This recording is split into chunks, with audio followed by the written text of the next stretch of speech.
আর ligament ইনজুরিটা আসলে কখন হয় বা কিভাবে বুঝবো যে আমাদের লিগামেন্টটা ক্ষতিগ্রস্ত হয়েছে?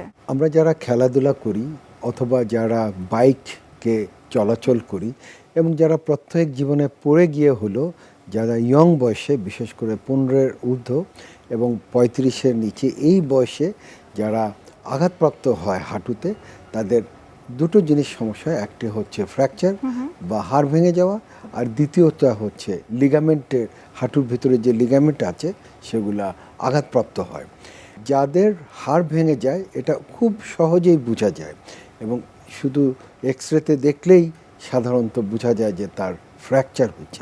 কিন্তু অনেক সময় হাঁটুর ভিতরে যে লিগামেন্টটা ইনজুরি হয় সেটা সাধারণত এক্স-রে বা অনেক সময় সাথে সাথে পরীক্ষা করলে বোঝা যায়। এটা অনেক সময় আনডায়াগনোসড থাকে। তো পরবর্তীতে যখন চলাচল করে, যা স্বাভাবিক হাঁটা চলা শুরু করে এবং নর্মাল অ্যাক্টিভিটিসে সে কিছু সমস্যা খুঁজে পায় হাঁটুতে, যেমন সিঁড়িতে উঠতে গেলে, সিঁড়ি থেকে নামতে গেলে কিংবা জোরে হাঁটতে গেলে বা জোরে দৌড়াতে গেলে সে দেখে যে হাঁটুটা ছুটে যাচ্ছে, অর্থাৎ ইনস্ট্যাবিলিটি যেটা ইংরেজিতে বলে সেটা হচ্ছে।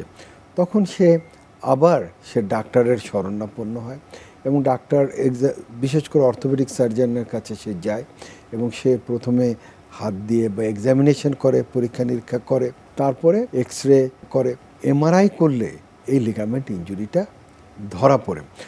তার মানে হচ্ছে যে এটা স্পেশালিস্টের কাছে যেতে হবে এবং সে যখন এক্সামিনেশন করবে এবং পরবর্তীতে কনফার্ম করার জন্য এমআরআই করে সে বুঝতে পারবে যে তার হাঁটুর লিগামেন্টটা ছিঁড়ে গেছে এবং সেই কারণেই তার হাঁটুতে ইনস্ট্যাবিলিটিটা হচ্ছে। অনেক সময় দেখা যায় যে হয়তো ছোটখাটো কোনো কারণে হয়তো আমরা পায়ে মোচড় খেয়েছি, অথবা দেখা যায় কোনো খেলতে যে হয়তো কোনো বাচ্চারা হয়তো বড়রা হয়তো ব্যথা পেলো, কিন্তু যথাযথ সময়ে যদি তারা ট্রিটমেন্টটা গ্রহণ না করে পরবর্তী সময় আসলে কি কি জটিলতা সৃষ্টি হতে পারে? সাধারণত লিগামেন্ট ইনজুরি যাদের হয়, যে বিশেষ করে এসিএল বা অ্যান্টেরিয়র ক্রুশিয়েট লিগামেন্ট যে ইনজুরি হয়, অথবা পিসিএল বা এমসিএল বা এলসিএল, চারটা লিগামেন্টই সাধারণত ইনজুরি হয় এবং এটা যদি আনডায়াগনোসড হয় বা না শনাক্ত করা হয় সঠিক সময়, তাহলে পরবর্তীতে হাঁটুতে ক্ষয় হয়, যেটাকে আমরা বলি পোস্ট ট্রমাটিক অস্টিওআর্থ্রাইটিস। এবং এতে করে সবসময়ই তার ব্যথা অনুভব হবে, হাঁটুতে আড়ষ্ট ভাব হবে, চলাচলে তার অসুবিধা হবে, এই ধরনের জটিলতা